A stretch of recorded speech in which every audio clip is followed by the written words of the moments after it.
Hey everybody, it's John DeYoung, and today we're going to talk about sciatic nerve pain or sciatica, causing that low back pain that radiates into the glutes or the butt. Usually it picks a side, sometimes traveling down the leg, and sometimes even causing something called foot drop, which is actually more damage to the peroneal nerve, but which is a branch of the sciatic nerve. Most sciatic is caused by low back issues with L4, L5, where a herniated disc or a slip disc would be putting pressure on a sciatic nerve. Also, spinal stenosis, which is a narrowing of the spinal canal, can also put pressure on a sciatic nerve.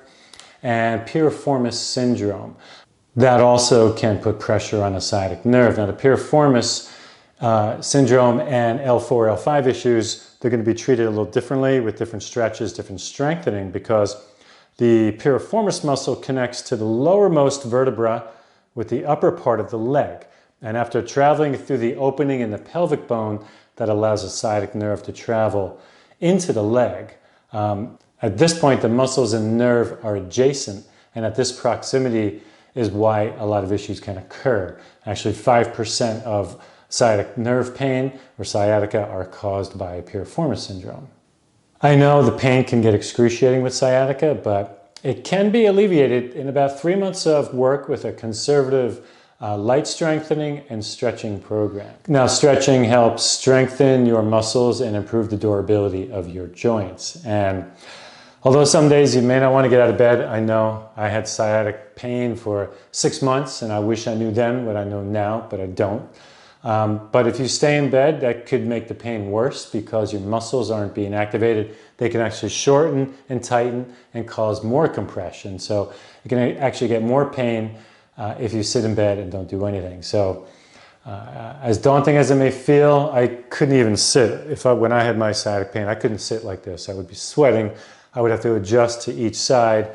It was terrible, but you got to get proactive, and we're going to get you back out there. So let's get into this. We have to figure out, again, is it going to be L4, your lower back issue, L5, or is it going to be piriformis? We're going to do stretches that help for both, but just so that you know, you can maybe help your posture if it's L4, L5. Consciously get up out of your chair at work. If it is the lumbar area, maybe put a little pillow behind there at work. So we're going to go through a little test right now. We have a chair test.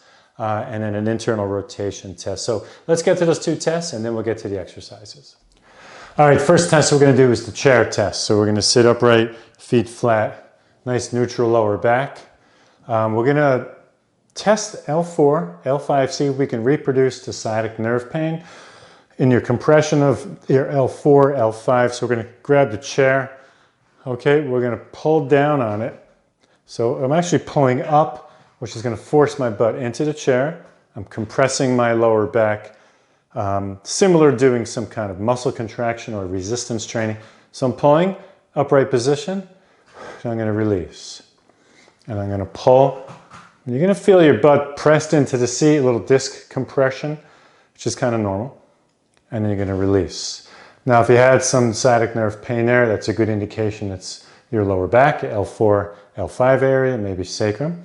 Now we're going to lean forward and round your upper back, and then do the same thing. Pulling up on the chair, and release. Now let's do that again. Pull, adding a load to your lower back, round your chin, round your upper back, right about there. So that's going to tell you, if you were able to reproduce a little sciatic nerve pain, that it is your L4, L5 lower back area. And then we're going to do the stretching and strengthening to remedy that. So let's check one more thing. We're going to check for piriformis syndrome, and that we're going to do on the floor. Okay, our second test to find out where the compression of the sciatic nerve is, we're going to check the piriformis or piriformis syndrome. So if it's your right leg, you have the sciatic pain going down. Let's put that flat. Okay, we're going to lay down, and we're going to check internal rotation of your healthy leg. We're going to get a benchmark of rotation.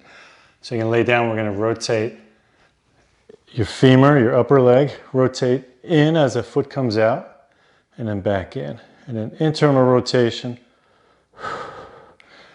Okay, your leg's about maybe 30, 40 degrees. That's pretty good range of motion. Let me show you what that looks like. Okay, right from here. And rotate. You're gonna feel that right through there. Okay, let me show you a different angle of that. Okay, and rotate. Internal rotation. You might get a little hip flexor cramp, but again, drop the knee a little lower. Okay, and then we're going to compare it. We're going to see what kind of range of motion we have on our sciatic nerve, the pain, the leg with the pain. So obviously mine is going to be pretty similar to my left. I don't think we all have exactly the same, but I'm going to rotate my femur, rotate out. This would be much more, less of a degree of internal rotation. It'd probably be like really short. I'd feel the pain right away in my sciatic nerve. That would be a good indication that I have piriformis syndrome pressing on my sciatic nerve because I'm not able to really internally rotate like that. Okay. All right, so that's one of those two, most likely. Again, if it's spinal stenosis, you should be consulting a doctor before doing any of these kind of exercises. So, okay, so if it is the piriformis, if we really felt that pain and really limited rotation, internal rotation of your leg on the sciatic nerve pain side, we're going to start with a stretch then. So let's get into a figure 4 stretch. So this would be my side of the leg. I'm feeling the pain in my sciatic nerve, so, or in the butt or the hip. So we're going to cross that over the good leg. We're going to lay down, okay? And then we're going to bring it off the floor. And we're going to try to get a good stretch as best we can. Don't overdo it. Again, conservative. Pull it in, hold it for about 15, 20 seconds. And then bring it down. Very nice. Okay, again, this is the pain you're feeling, this sciatic right here. This side of your leg. Bring it up and in. And let's hold that. Good stretch. Again, about 20 seconds, 3 times. And bring it down. And one more time. Really pull that in. Again, don't be excruciating. Keep your butt on the floor. And bring that in. Figure 4 stretch. Sometimes it's called a thread the needle. You can pull this leg in. I always found it more comfortable to pull the leg in with my 2 hands. Threading the needle is just a little uncomfortable. Hold that. All right, that should release that piriformis. You're going to give it a little push out. Also, free up that psoas a little bit, right through there. Oh, all right. Okay. One stretch down. Let's move on.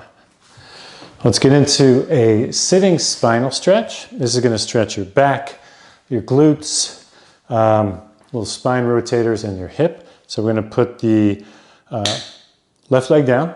We're going to bring the right one across. Okay. And just to show you the foot placement, so this would be if my sciatic pain is on my right side. Okay, so the sciatic pain leg is the leg you're going to lift up and place over because we're going to come across the body now and we're going to try to look behind. So we're going to bring that in. Okay, we're working on mobility in our hip, our right side, our right butt, and our lower back on the right side. Nice. Let's show you on this side. Again, hold that for about 20 seconds, 15, 20 seconds, 3 times. This is what it looks like going this direction. Try to stay upright as well. I like to pull this in. If you can't do that, that's fine. Just give it a little. Try to keep this foot flat on the ground. Okay? I think the first part you want to get through is getting in this position and slowly start rotating. That's great. Okay? So again, about 3 sets of those for about a 20-second hold. Okay, another stretch again for either piriformis syndrome or L4, L5. We're going to work on getting a little more strength in our glutes and lower back, and trying to get mobility. This is a 90-90. We're going to put the front leg at 90 degrees, back leg at 90 degrees. And staying upright, we want this front leg. This is my bad piriformis leg. Be careful on this, all right? So I want you to come down nice and flat. Don't round. You can see people just rounding. That's not going to get you anywhere. You may feel that stretch if you're in a lot of pain, but let's work correctly with a flat back. And we're going to come into that. Okay. So let's bring it in. Flat back. Chin up. And don't round your shoulders. This one you want to hold again about 15 seconds. Try it for about 3 times. Bring that up. Let me show you what it looks like sideways. Again, this is my sciatic nerve pain leg. Chest out. We're going to come down flat back and lean into it, okay? If that's too aggressive, then we can get into a pigeon. So we're going to tuck that leg. Let me show you this way. This leg, as you get stronger, you can start rotating over. Okay, you want to be, that sneaker should be on the floor, the tongue of the shoe, your foot on the floor flat, okay? And come in. You can really feel that in your hip. Again, flat back, take your time. It's a pretty aggressive stretch. Hold that for about 20 seconds. That's a forward pigeon. You know, it wouldn't hurt you to do both sides. I know we're working on the side that has the most sciatic nerve pain, or all the pain, but it wouldn't hurt to try to get, you know, mobility and strength on both sides.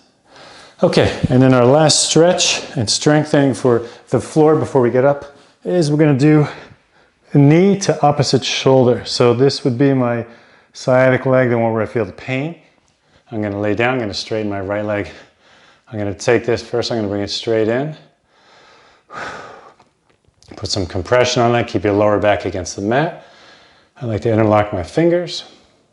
Feel that pressure and release.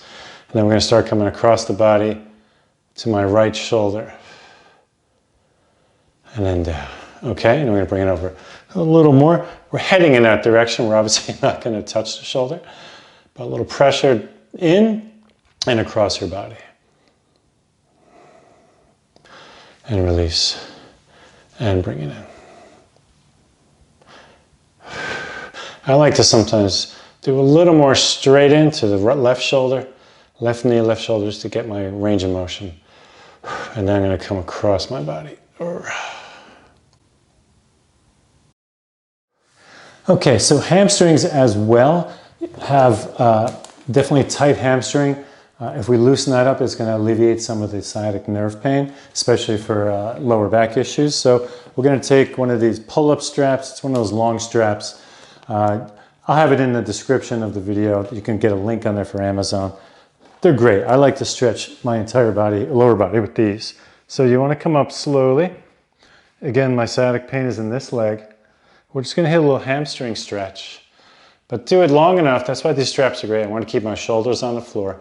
Point my toe first. Going to get a lot of hamstring in that. And then bring that in. And release. And then bring it in. Holding. You know, as best you can, if you lock your leg out here, you can hold that right there. You're going to feel it right away with sciatic pain. But as you work your way up, again, not too aggressive. You can hold it for about 15, 20 seconds. And then release. You can also release by obviously bending your knee. All right, straighten it here. And then let's bring that up. And the great thing about these straps is you can relax. Keep your shoulders down. You're not stressing your upper body. Just feel right in the muscle you're stretching, the hamstring. That's great. Okay. So again, that's good for both, whether it's piriformis syndrome, L4, L5 lower back issue. Again, if you wanted to get a little more hip mobility, you can get one of these little squishy balls. You can get a yoga block. We're going to try to get, if my sciatic pain is in this side and it's piriformis syndrome, I want to work strengthening my glutes. So the yoga block sometimes works better if this moves a little bit, but I'm going to do a little internal rotation on the glutes, okay? So I'm working my sciatic nerve side, okay? I would do these probably before you stretch and then stretch afterwards. All these stretches can be done, 2-3 times a week. Be conservative, okay? So a nice 90 degrees, and we get a little internal rotation of the hip. And these, yoga block is probably a better idea. but the ball's fine. Okay, we got 2 standing stretches. Well, 1 standing, 1 seated, and then we're done. Okay, another stretch is the standing hamstring stretch. This is in case you feel more comfortable standing. You don't have a strap. You don't want to get on the ground. This is kind of nice and passive. Point your toe, straighten that leg. Nice flat back. We're going to sink into that slowly. You're going to feel that right away, so don't overdo the stretch. Sink into that. About 10, 15 seconds. Come on up. And then bring that down. Chest out, flat back. Really getting into that hamstring stretch. A little upper glute. Well, lower butt. All right there. Point that toe a little. And good. Let me show you what that looks like on this side. Again, point your toe. Keep that back leg straight as well. And just lean at the lower back. Point your toe if you want to get the calf out of it. That's good. And then stretch into that. Very nice. All right, and our last stretch tonight. This is a seated, basic seated stretch, very similar to the figure 4. Again, we're going to pick up your sciatic nerve leg, the one that's giving you the problem. We're going to sit upright towards the end of the chair. Okay, rest that leg right on this other leg. So again, this is the sciatic nerve leg, and bring it down. Try to stretch that back nice and flat. This one's pretty easy. Not easy, but a little more user-friendly than getting on the floor with the figure 4. You got to worry about pulling it in. This is great. You just lean right into that. Again, probably 3 times. About 15, 20 seconds. You're going to feel that right in that lower back as well. Okay, so it's really important to keep mobility, keep moving. The stretching is going to help with the mobility, integrity of your joints. We're going to loosen up those muscles around your back, the piriformis hopefully, and again, don't take time off. Even if you do some of these stretches a little at a time, maybe pick a few of them to do, but try to get them in at least 3 times a week. Again, muscles that sit and don't get moved, they're going to shorten and they're going to tighten. It's going to cause more compression on that sciatic nerve. So let's stick to the plan. 3 months, you'll be out of it, okay? All right, good luck, guys, and hit subscribe if you haven't, and I'll see you soon. Thanks again.